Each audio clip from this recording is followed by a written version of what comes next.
frais émoulus des universités françaises et pétris de l'histoire de la Révolution était peut-être un peu grisé de jouer les Robespierre ou les Saint-Just. Au milieu de la serraya du palais, où les attendait Sidi Lamine, ils se sentirent subitement un peu gauches, gênés devant celui à qui la veille il baisait la main, qui affectueusement les appelait ses fils.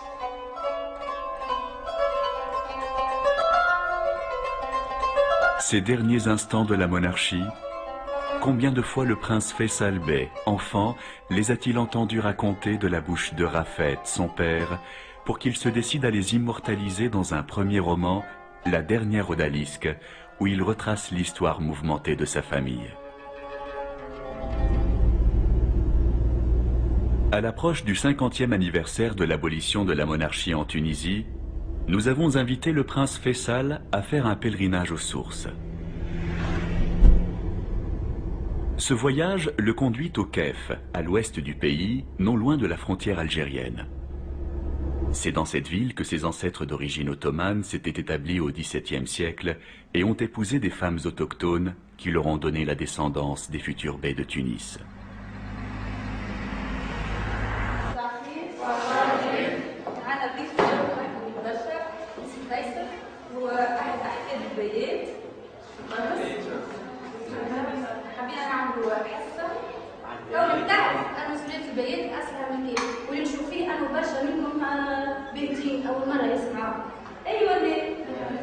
Vous considérez que la Tunisie n'accorde pas assez d'attention à cet héritage que vous portez?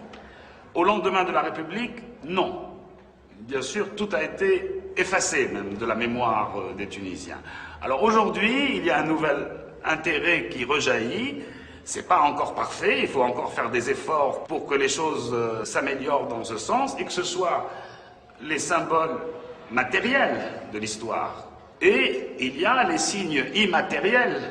C'est l'histoire avec un grand H qu'il faut faire connaître aux jeunes de votre génération, qui est la génération du futur de la Tunisie. Et ma question, justement, que je voulais vous poser à tous, comment s'appelle le dernier bey de Tunis?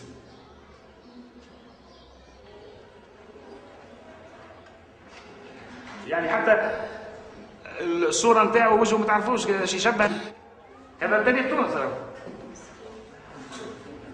فما حتى واحد منكم سمع محمد لامين بey.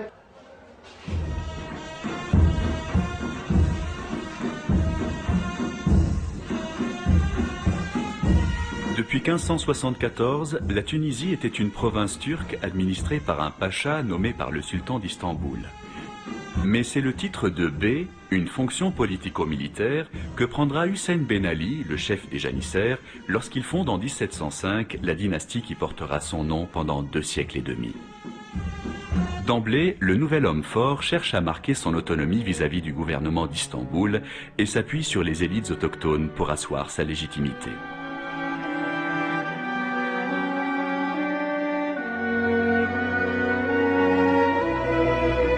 Il dote également le pays de frontières sûres et d'un État centralisé, créant les conditions d'un remarquable essor économique. Mais en 1735, la révolte de son neveu Ali, qui briguait sa succession, plonge le royaume dans la guerre civile. Battu près de Kérouan, Hussein finit décapité en 1740. Sa tête est ramenée à Tunis comme preuve de sa défaite. Elle est inhumée dans cette petite mosquée que Hussein avait fait construire du temps de son règne.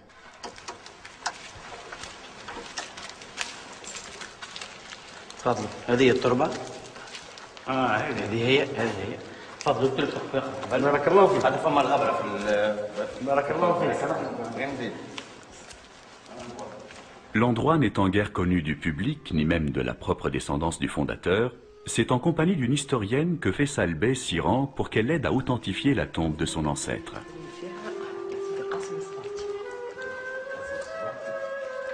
Là, on a une indication intéressante, c'est la date.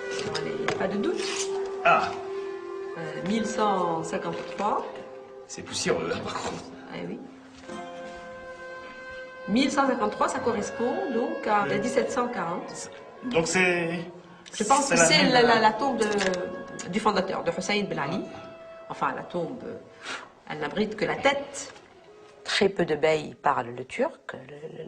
Le turc a été une langue de troupiers, de soldats au départ, et elle a été aussi une langue de chancellerie, mais ensuite elle a complètement disparu, enfin comme langue. Et donc les beys de Tunis ne parlaient pas le turc, ne cuisinaient pas la cuisine turque. Ils mangeaient essentiellement des choses tribales à l'origine, ensuite beaucoup de cuisine italienne. Donc, mais ils s'affichent comme turcs. À partir du XIXe siècle, et après de nouveaux épisodes sanglants pour l'accession au trône, un consensus est enfin trouvé pour que ce soit le doyen de la famille qui règne. Et ce, quel que soit son degré de parenté avec le bey défunt. Plusieurs des beys qui se succéderont sur le trône hussénite seront de grands souverains, tels Hamouda Pacha, dont le long règne contribue indéniablement à asseoir la légitimité de la dynastie et à assurer au pays son rayonnement international. Hussein II, qui dote le royaume de ses armoiries et de son drapeau et qui, dit-on, aimait se faire lire le Code Napoléon par le consul de Lesseps. Ahmed Ier, prince réformateur, qui comprend que la Tunisie a sa personnalité propre et parle pour la première fois à ses sujets d'État-nation. Mais l'acte majeur de son règne demeure l'abolition de l'esclavage en 1846.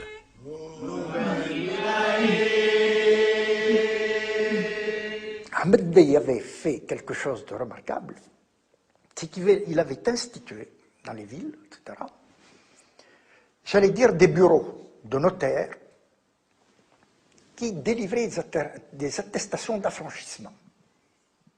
Donc on ne restait pas dans le domaine intentionnel, mais on passa à l'acte. Et les esclaves eux-mêmes avaient la possibilité d'exiger, de demander ce papier qu'on leur délivrait. Et ils l'opposaient à leur maître. Nous avons proposé que Souk al-Barka, qui était justement le souk des esclaves, et qui est devenu le souk des orfèvres maintenant, Souk al-Barka porte, avec une plaque, avec le décret d'abolition lui-même qui existe comme texte dans les archives, cette marque pour immortaliser l'événement devant publiquement, et que tout Tunisien qui passe quotidiennement dans Souk se rappelle de ce moment fort de l'histoire du réformisme tunisien, parce que c'est une page d'or.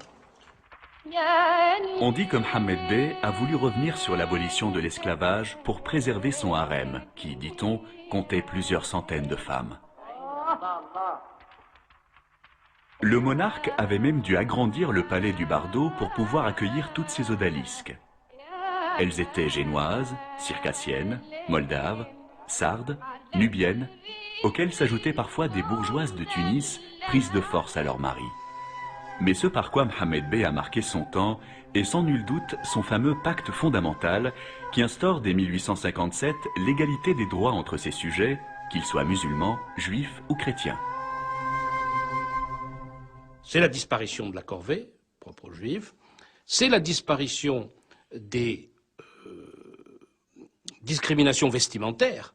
Des juifs à ce moment-là se mettent à porter la chéchia rouge, même si d'autres par tradition continuent à porter la chéchia noire, mais ils ont le droit de porter la chéchia rouge à ce moment-là, et il n'y a plus l'impôt spécial qui frappait les juifs, ils sont soumis aux mêmes impôts que les musulmans.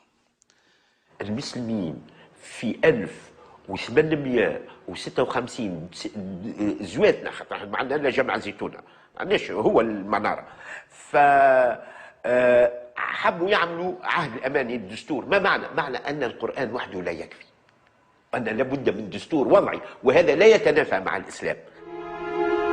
Cet élan réformateur se poursuit avec l'avènement de Sadok Bey, qui dès 1861 dote son royaume d'une constitution dont il offre fièrement un exemplaire à Napoléon III.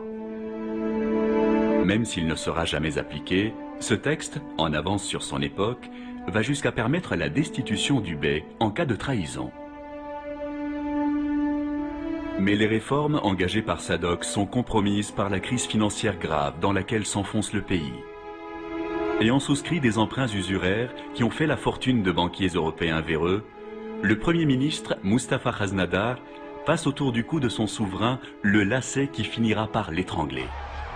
C'est sur son conseil que Sadok Bey décide de doubler l'impôt, provoquant en avril 1864 une insurrection quasi générale dans le royaume.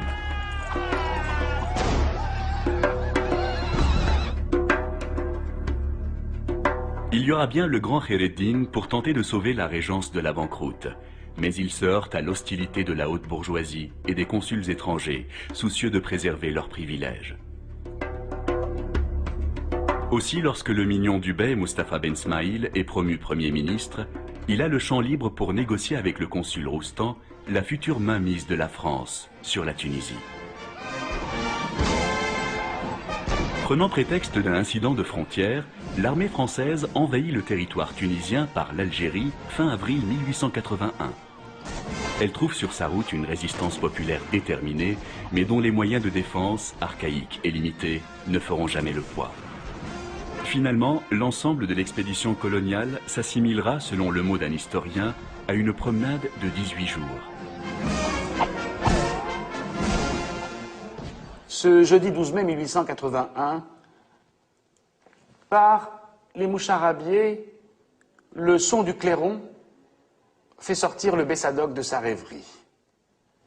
Il entend une cavalcade, les tambours battent au chant, le général Bréard, escorté d'un peloton du premier hussard, vient de mettre pied à terre.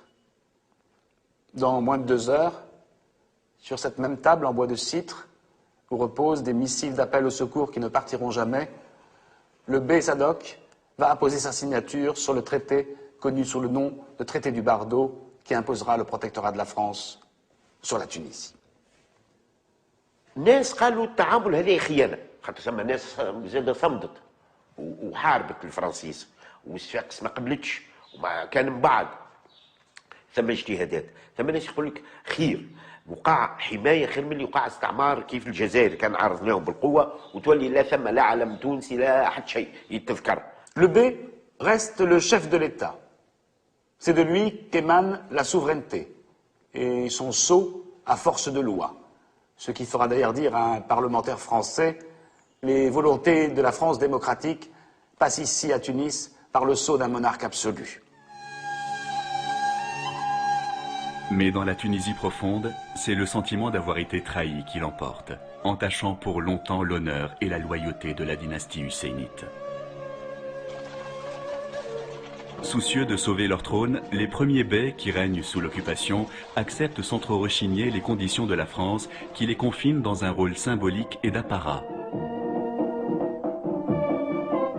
Le peuple, quant à lui, se console d'avoir pu garder en la monarchie un repère et l'incarnation d'un semblant de pouvoir tunisien. La naissance du mouvement national au début du XXe siècle va mettre le trône hussénite face à sa première épreuve. Doit-il se faire l'écho des aspirations naissantes de son peuple ou bien au contraire s'en démarquer pour préserver sa bonne entente avec la France ?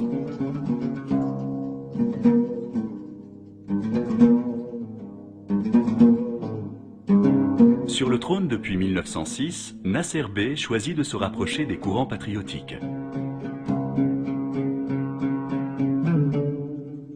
C'est son fils, le futur Monsef Bey, qui lui présente les militants du parti Destour, dont ce sont les premières revendications nationalistes.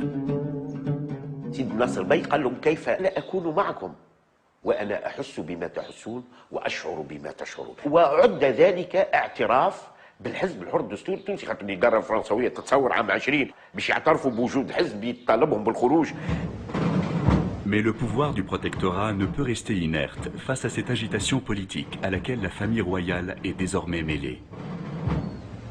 Il suggère alors au petit journal, auquel Nasser Bey venait d'accorder un entretien, de manipuler les déclarations du souverain, de sorte que celui-ci paraisse désapprouver les réformes demandées par les nationalistes. Atteint dans sa dignité, Nasser menace d'abdiquer. La situation est délicate pour le résident général Lucien Saint qui, fait aggravant, attend la visite en Tunisie du président français Millerand. À la tête de 2 escadrons de chasseurs qui se rendit au palais Bellical, il dit « Il nous suffit de 5 minutes pour ramener le drapeau tunisien, mettre à sa place le drapeau français et annexer la Tunisie à l'Algérie. » Ce spectre de l'annexion sera toujours brandi par la France pour faire plier les beys les plus récalcitrants. De fait, Nasser est contraint de renier ses sympathies nationalistes et reçoit même ici en grande pompe le président Milran en avril 1922.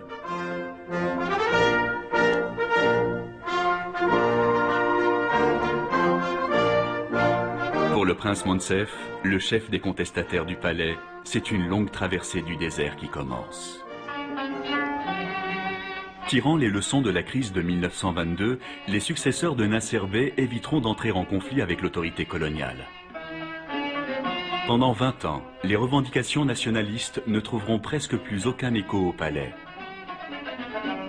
Si Habib Bey se réfugie dans ses passions favorites que sont la peinture et la musique, Ahmed II suivra, impuissant, les événements sanglants d'avril 1938 qui opposent nombre de ses sujets aux forces d'occupation. Le nationalisme bellical, né avec Nasser Bey, ne reprendra des couleurs qu'avec l'accession au trône de son fils Moncef en juin 1942. Il aimait d'ailleurs à dire qu'il était le petit-fils de Mohammed Bey, l'auteur du pacte fondamental de 1857, qu'il était le fils de Nasser Bey, le nationaliste, entre guillemets, de 1922, et que lui était nationaliste. Il voulait la tunisification de l'administration, l'égalité d'accès et de traitement des Tunisiens et des Français, fonctionnaires. Il voulait l'enseignement public pour tout le monde. Fait extraordinaire, il voulait nationaliser les grandes entreprises. Mais pour son malheur, Moncef Bey est rattrapé par la Deuxième Guerre mondiale. En novembre 1942, les troupes allemandes occupent Tunis pour s'opposer à l'avancée des armées anglo-américaines en Afrique du Nord. Mais que peuvent bien attendre les Tunisiens de ce nouvel envahisseur, eux qui subissent déjà l'occupation française depuis plus de 60 ans? La population a accueilli les Allemands comme des libérateurs. Une grande partie, pas tous, mais la majorité de la population a accueilli les Allemands comme des libérateurs, comme des gens qui allaient sortir les colonialistes, qui allaient apporter aux Tunisiens l'indépendance, etc., etc. Les Allemands ont demandé au résident général de préparer un texte imposant à tous les Juifs de Tunisie le port de l'étoile jaune. Le résident général a chargé un fonctionnaire français, qui s'appelait Fonréau, de préparer ce texte. Et nous avons le projet de texte accompagné d'un rapport de ce fonctionnaire au résident général, et qui mentionne expressément que Moncef Bey verrait avec beaucoup de déplaisir qu'on impose un signe distinctif à une catégorie particulière de ses sujets, et qu'il était à craindre que Moncef Bey refuserait de signer le texte. Le décret ne sera jamais promulgué, mais Moncef Bey, héroïque dans cette affaire, le sera beaucoup moins en acceptant de décorer des officiers allemands. Une imprudence qui lui sera d'autant plus fatale que les Alliés sont aux portes de Tunis.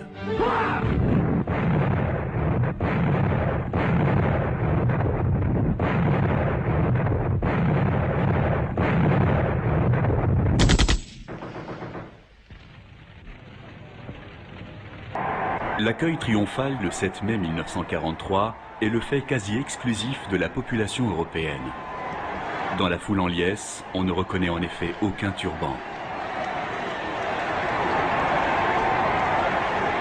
Le Bey, quant à lui, ne doit guère se sentir plus concerné par cette victoire, si ce n'est qu'elle met un terme au malheur de son peuple et au saccage de son pays.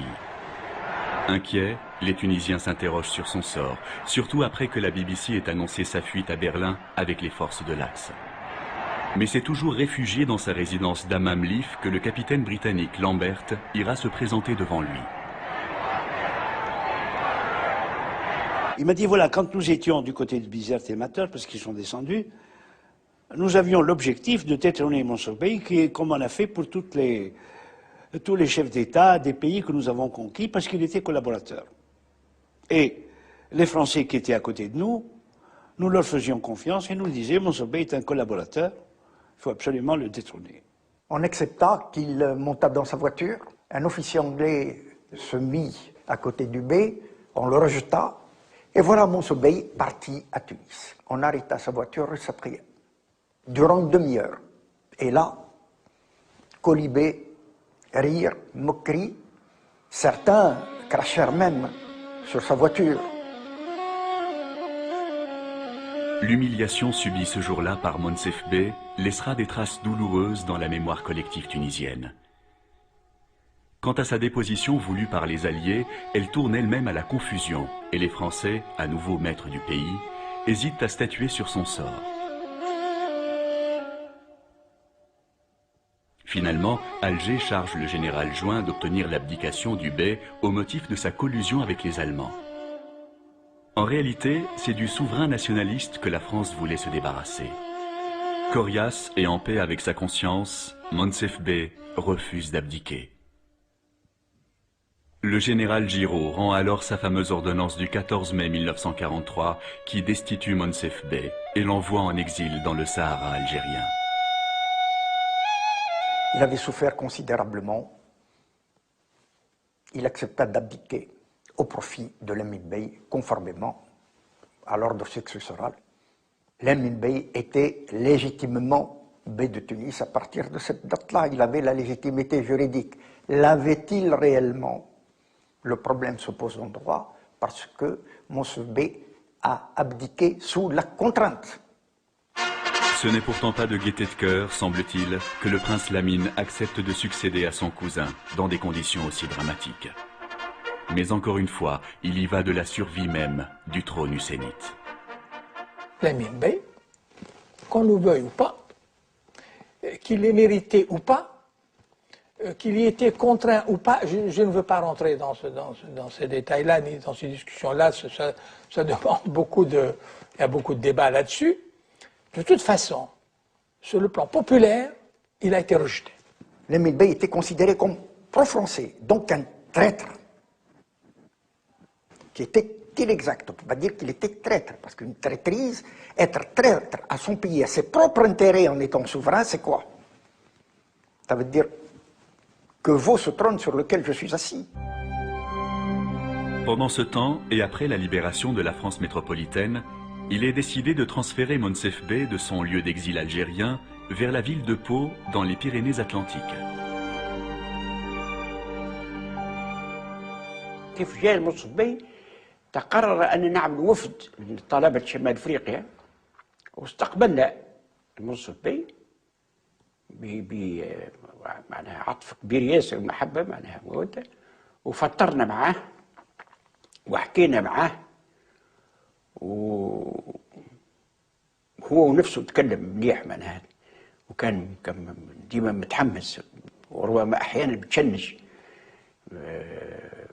حكى لنا مثلا كيف مشى زار قصر هنري كاتر في بو مشى زار قصر هنري كاتر وقت اللي وصل لبقعة فيها صورة الأمير عبد القادر اللي تنفاها غاديك زاد الصورة متاعه محصورة في برشا حديد عمل لهم مشكلة يعيط يقول لهم حتى في التصوير متاعه مسكر عليه هكا رمزيات معناها كيف جينا باش نروحوا وقف سلم علينا شد لي يدي وقال لي انت تقعد معايا وتكون انت بيني وبين سيدي حبيب وجماعه في تونس.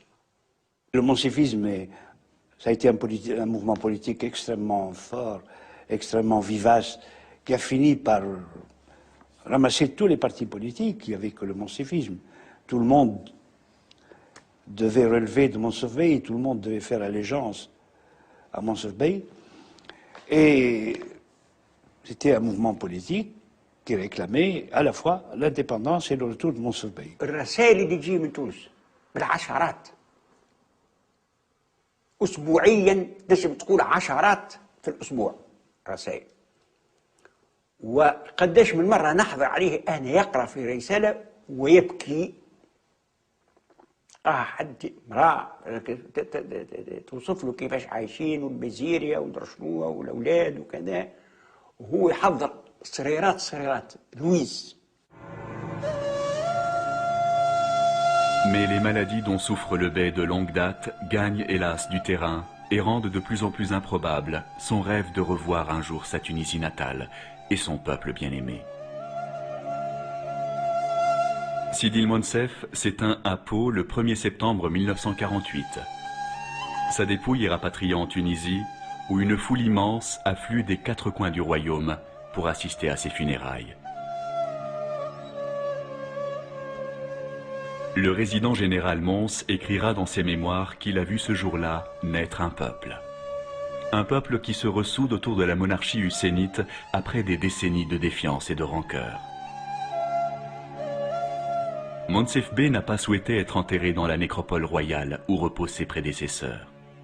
Quoi de plus naturel pour un souverain qui avait déclaré un jour qu'il proclamerait lui-même la République que de vouloir être inhumé au milieu de son peuple au grand cimetière de Tunis.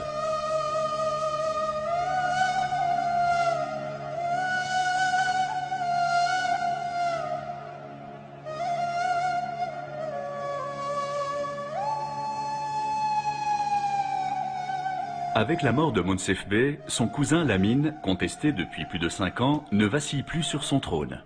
Mais il a conscience du poids de l'héritage dont il est désormais dépositaire. Il a cherché tout au long de son règne à essayer de légitimer en quelque sorte sa position au plan national et au plan historique. C'est-à-dire de suivre les traces du mouvement national, de prendre des décisions, essayer de se racheter de cette erreur, cette responsabilité qu'il a prise de succéder à Monsef Bey. Pendant la période où le secrétaire général du parti, Monsalah Ben Yousf, a été ministre de la Justice, où le parti a fait un moment, une petite marche en commun avec le protectorat pour essayer d'aboutir à un statut d'autonomie interne. Donc il y a eu, Lamine Bey a prêté la main au parti, il s'est rattrapé. Mais de l'autre côté aussi, quand il y a eu la rupture, et qu'on a commencé avec une rupture sanglante avec la France en janvier 1952, Lamine Bey n'a pas pu aller jusqu'au bout de son soutien au parti. Chargé par le gouvernement de Paris d'une mission de rétablissement de l'ordre, le nouveau résident de Haute-Cloque instaure à Tunis un véritable régime de terreur. Il a également pour tâche de faire plier Lamine Bey, jugé beaucoup trop à l'écoute des leaders nationalistes.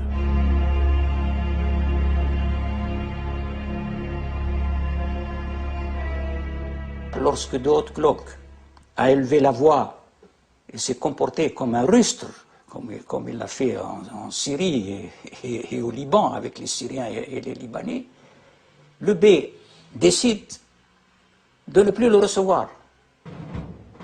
الرابعة مرة علموه قالوا له مقيمة وهنا جاء القصر باش قالوا دخلوا معاه 2 كولونيل زوز كولونيلات من الجيش الفرنساوي مسلحين سبيس دو شيان سي بور اتر مالاد قلت لي بعثتي تقول لي انا مريض قلت انت لاباس عليك وفي الفترة هذيك نهارتها يظل لي ولا من الغدوة فهمني يعني حضروا له حوايجه فهمني يعني باش يهزوه كيما مونسف بي يعني الحوايج نتاعو في اللي حاضرين. Si la menace de le destituer a eu raison de la résistance du Bey, elle n'a jamais pu empêcher le palais de garder des relations étroites avec le mouvement national. Une proximité qui n'était pas du goût de certains princes, connus pour leurs affinités avec le pouvoir colonial. صدق بي وعز الدين بي كانت عندهم يد مع فرنسا وعلى ذاك حطوا السم البابا بغاو يقتلوه باش يرجع عز الدين بي في البقعة.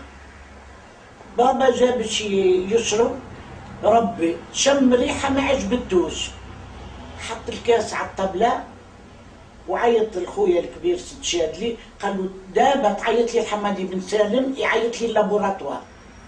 جا خالد شافك الشاي غبره قال لك نو سيريا ما حتى شيء هذه ها ايوا شويه لمت لنا اللابوراتوار عينيه خرجت وتجيف ويقول للرجل اختي اعطيوني الحليب قام مسكين يشرب في الحليب حتى ارتاح قالوا يراهو سي السم. Le prince incriminé finira assassiné par les nationalistes en 1953 pour avoir assisté contre la volonté du parti d'Estour à la fête nationale française du 14 juillet. En face, la puissance coloniale poursuit une répression sévère contre le mouvement national et procède à de nombreuses arrestations, dont celle du leader Habib Bourguiba. En décembre 1952, une organisation terroriste du nom de la Main Rouge revendique l'assassinat du chef syndicaliste Farhat Hached, l'une des figures nationalistes les plus proches de la cour bellicale.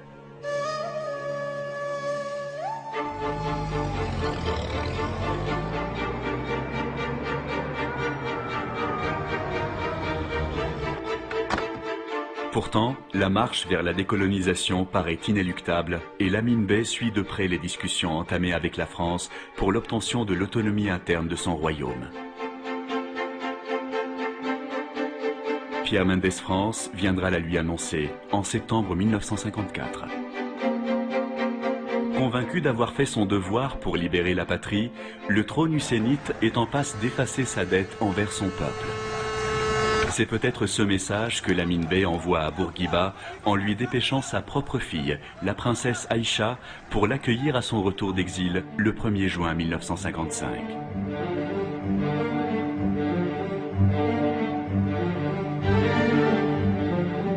Le combat de Bourguiba sera d'ailleurs couronné moins d'un an plus tard par la signature à Paris des mains du Premier ministre Tahar Ben Ammar du traité d'indépendance.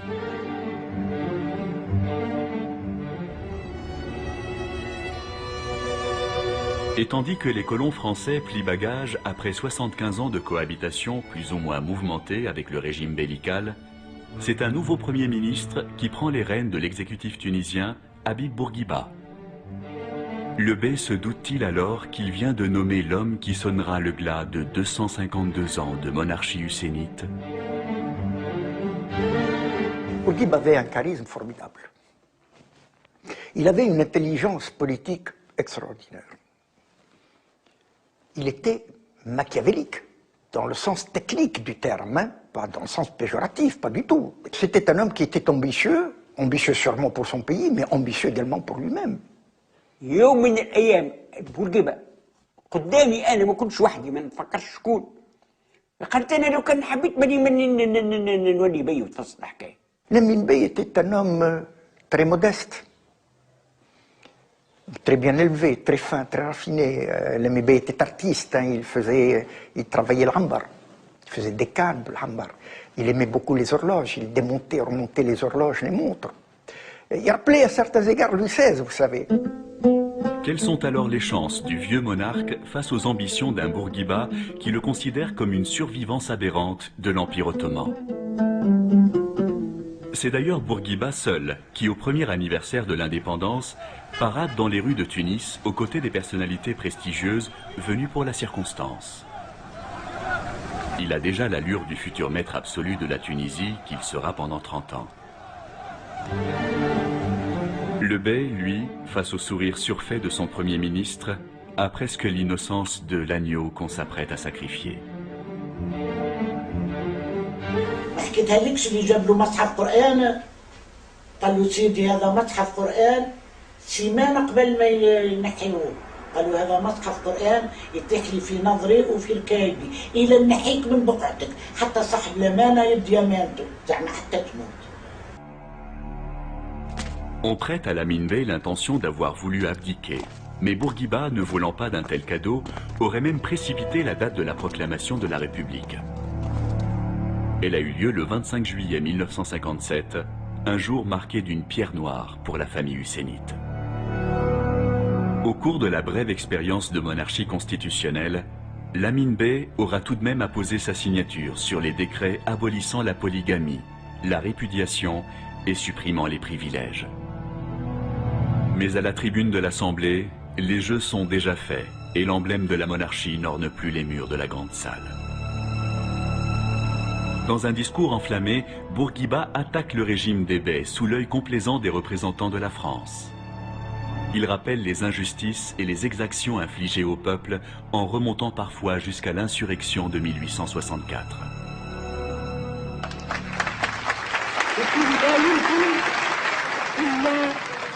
بإلغاء الملكية وإحلال محله الجمهورية بمعنى إحلال نظام جديد à peine quelques voix discordantes. Celle des anciens ministres de Mansour Bey, qui rappellent très, très courtoisement et très, très sagement que il fallait quand même, dans cette famille husseinite qui était accusée de tous les maux, rappeler le cas de Mansour Bey, le bey nationaliste qui a perdu son trône pour s'être attaché à la cause nationale. أنا شخصيا لم أتجاسر أن أستعمل المنصف بي في ذلك الخطاب، لأن التناقض الدخلاني في وسط أعلان الجمهورية ولمين بي والمنصف بي وبورقيبة ولات مشكلة معناها ما يفكها كان أينشتاين نفسانيا. Il n'y avait aucune émotion. Probablement, il y avait une émotion dans les milieux très proches de la famille médicale, bien entendu, ça se comprend. Mais il n'y avait pas dans la population, il y avait une acceptation, sinon enthousiaste, du moins une acceptation qui était presque naturelle. Tout le monde s'attendait à ce que la famille médicale, Lamine Bey, avec la dynastie médicale, tombe un peu comme un fruit mûr, mais qui a mal mûri. La structure de l'hérédité, à mon avis, elle n'était pas faite pour l'avenir, elle était faite pour le passé. On prend les gens les plus vieux, on leur donne à gérer l'avenir, c'est pas possible. Bon. Et deuxièmement, on ne préparait pas une pépinière pour que la famille puisse tenir, comprendre ce qui se passe dans un pays. عمره ما تكون حزب في تونس أو جماعة سياسية أو تيار سياسي نادى بالجمهورية. هذا قرار شخصي فردي قام به العبيد بورقيبة ويعد انقلاب لأنه الشعب ما شاورش الناس. Toujours est-il que la délégation chargée d'annoncer à Lamine Bey sa destitution est déjà aux portes du palais de Carthage, qui prend ici les allures d'une demeure fantôme. Nous sommes introduits dans la salle du trône et nous avons vu Lamine Bey vêtu d'une jebba tunisienne, la tête découverte, en train de faire les 100 pas dans la grande salle du trône. Ali Belhaouen, d'un style théâtral, élève la voix « Assalamu alaikum ». Et puis alors, sans préambule, résolution de l'Assemblée constituante. Au nom du peuple, nous abolissons la monarchie et proclamons que la Tunisie est un État républicain. Alors, lorsque le photographe a voulu opérer cet instant, Lamine Bey, qui jusque-là a gardé le silence, un silence tout à fait digne, a levé la main et a dit « Ah non, pas ça ». Le bey et sa famille sont conduits à la Manouba, dans une vieille résidence d'un de leurs cousins, devenue depuis lors la prison des femmes de Tunis.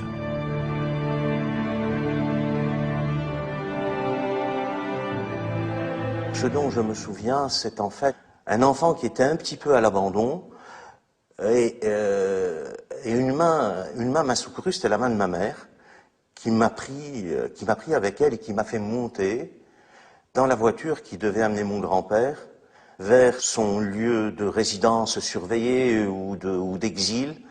Inconsciemment, je savais que c'était un événement qui n'était pas bon. Mais les gens applaudissaient et il y avait même certaines personnes de la communauté juive, de la communauté européenne ou chrétienne qui enlevaient leur chapeau sur le passage du cortège. Chacun de nous s'est installé comme il le pouvait. Il y avait des matelas, il n'y avait vraiment pas grand-chose, hein. Chacun a pris une chambre. La meilleure chambre, on a essayé de la réserver à Lamine Bey et bien entendu à son épouse. Il a passé tout l'hiver avec une jebba d'été. Et quand il disait « j'ai froid », personne ne l'entendait. عاطينه شرايه كرينو يرقد عليها في القاعه هو ومرته. في التقلول كان يسكن ولي العهد بتاعه حسين بي. تعرف كيفاش وفاه حسين بي؟ فنصف مهبول مسكين وتوفى في القصر بتاعه في سيد بوسعيد. On ne pouvait même pas mettre le nez à la fenêtre. À chaque fois que l'un de nous faisait mine de se pencher vers une des fenêtres, il y avait toujours un garde qui pointait son arme sur nous. Il y avait des gardes même sur le toit. Et d'ailleurs, au bout d'un certain temps, on s'est plaint parce qu'on n'arrivait pas à dormir le soir. Et parce que certains des gardes faisaient rouler de grosses pierres sur le toit pour nous empêcher de dormir. C'est l'explication que j'ai eue par la suite. Pendant ce temps, au palais de Carthage, les biens du monarque déchu sont livrés à la convoitise des hommes de main du nouveau régime. بعض المصادر تتحدث عن سوء تصرف للأعوان التنفيذيين الذين قاموا بإحصاء الممتلكات غداة خروج الباي لمنوبة للإقامة الجبرية بعد إعلان الجمهورية. وهذه الأملاك يعني الكثير منها ضاع، ولا أعتقد إن كان البعض منها موجود في خزينة الدولة إلى حد الآن. لا أعرف ذلك، يعني ليست لدي أدنى فكرة عن هذا الموضوع، ولكن بعض المصادر تتحدث عن أملاك أو جواهر أو بصوغ أو ساعات ذهبية منع الباي ومنعت زوجة الباي وأبناء الباي من أخذها معهم، لا أحد يعرف مصيرها. عزيزي كي خرج من كرتاج عنده خاتم، الخاتم هاو لابسه في صبعه الصغير فيه جامونتا، ممكن ما حشمه كي وقت اللي خارج باش ينحيوه من صبعه قعد به، وقت اللي مات بعثوا وهزوا الخاتم. On avait arrêté mon père, ma mère, les Joudas et ma tante, la femme de Sitar Ben Amal qui a signé l'indépendance. Soi-disant, elle a caché des bijoux aussi. On était tous en prison. Convaincus d'avoir caché des bijoux, les princes emprisonnés seront finalement graciés. Quant au reste de leur patrimoine, il ne sera que partiellement récupéré. هزوني الكوميسارية يقول لك المارشي وبوس مارشي وبوس حوايج الكل مترشين، هذه تربية، هذه بوتاي، هذا الفضة. قلت له قال لي تعقلش هالحوايج، الحاجة الأولى اللي عقلتها زربية ديالي، زربية ديال القرواء كانت ملفوفة. قلت له هذه الزربية ديالي، قال لي باش عرفتها الكوميسار؟ قلت له فيها بقعة ديال القهوة وخا غسلناها ما بغاتش تتنحى، حلها إذا كاينة البقعة ديال القهوة راهي هي، حلوا الزربية يلقاو البقعة ديال القهوة فيها. قال صافي مالا كل شيء يقول لنا عليه، زعما ماكش تكذب. Moi je trouve qu'on les a traités plus durement qu'il ne l'eût fallu. Plus durement. Parce que, effectivement, on aurait pu ne pas les dépouiller de leurs biens.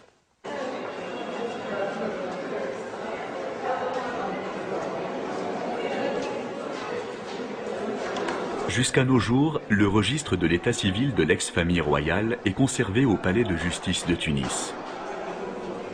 Toute la descendance husseinite, née avant la chute de la monarchie, devra encore emprunter ces interminables couloirs pour régler certaines formalités administratives. اسمك بالنسبة فيصل. فيصل الحسيني ولا لا بي. مش مكتوب الوقت زاد؟ أي الوقت الساعة 11 تاع الصباح مش هكا؟ أي موجود الوقت خاطر كان قبل كان واحد مولود ساعة قبل يطلع الكرسي قبل. أي 9 سبتمبر فيصل. هذوما الكل اللي اكبر مني كان جينا في وقت الملوكيه راني ذبحتهم انا الكل. Aujourd'hui, je m'appelle Bey. Dans tous mes papiers, je suis Bey. Mon frère puiné également. Ma sœur s'appelle Ben Hassine et mon plus jeune frère Ben Ali. Donc, alors que nous sommes frères et sœurs de père et de mère.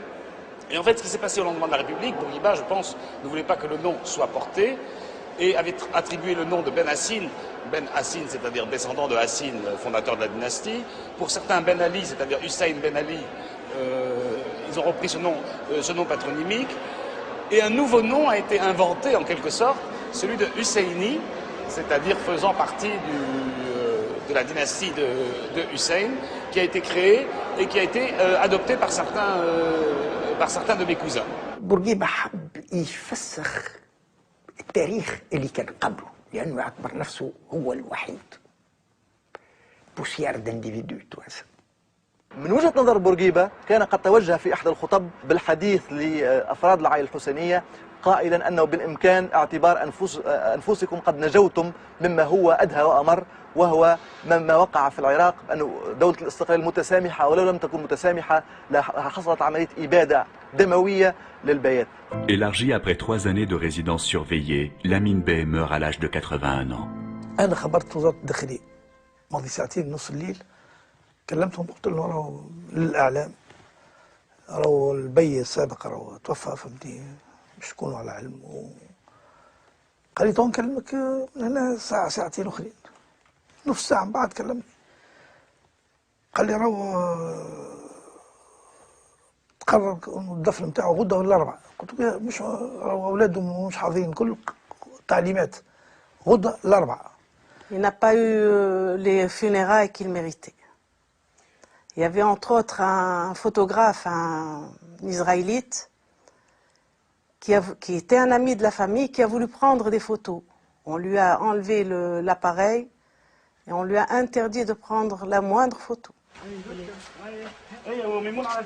صحيتك هاكا سيدي رمين وعلي سيدي محمد الا جنينه عليها مراد وسيدي صليح سيدي صليح صحيت. Comme à chacune de ses visites en Tunisie, Faisal Bey va se recueillir dans le carré réservé à sa famille au cimetière de la Marsa. La tombe du dernier souverain y est à peine reconnaissable.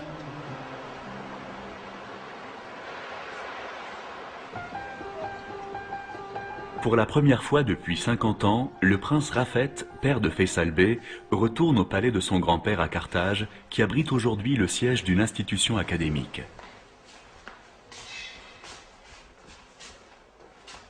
C'est la chambre à coucher du dernier souverain, et son lit était là. Je me rappelais comme c'était hier. Pendant mes vacances scolaires, je venais lui dire bonjour tous les matins. Il me donnait un billet.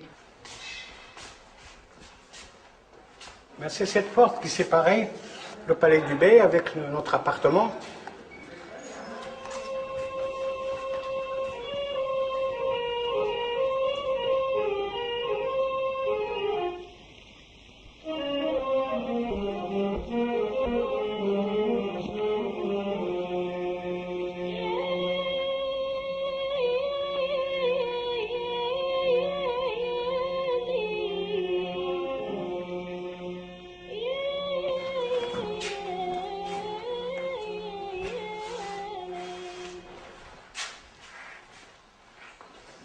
Comme vous voyez, c'est dans cette pièce où je suis né, en décembre, le 4 décembre 1934.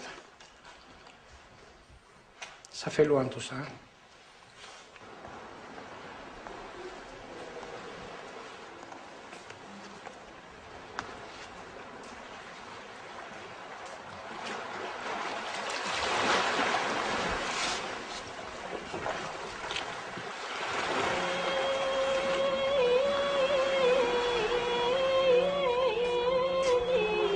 Mohammed Bey, le père de Rafet, que nous voyons sur ces images en compagnie de la reine, sa mère, avait été un grand militant de la cause nationale. Mais son engagement ne sera reconnu qu'après la destitution de Bourguiba. En 1990, le nouveau président l'a décoré de l'ordre de l'indépendance. Même dans une république, c'est bien d'avoir une famille royale. C'est bien d'avoir une famille royale, même dans une république, même si la famille royale n'est pas aux premières loges du pouvoir, parce que cette famille symbolise un certain vécu, un certain patrimoine historique, c'est une mémoire vivante. Vous savez, ce n'est pas innocent. Quand dans une famille, pendant des siècles, vos ancêtres ont été les acteurs principaux de l'histoire, il y a une certaine proximité, une certaine familiarité avec cette histoire. En quelque sorte, on peut tutoyer l'histoire.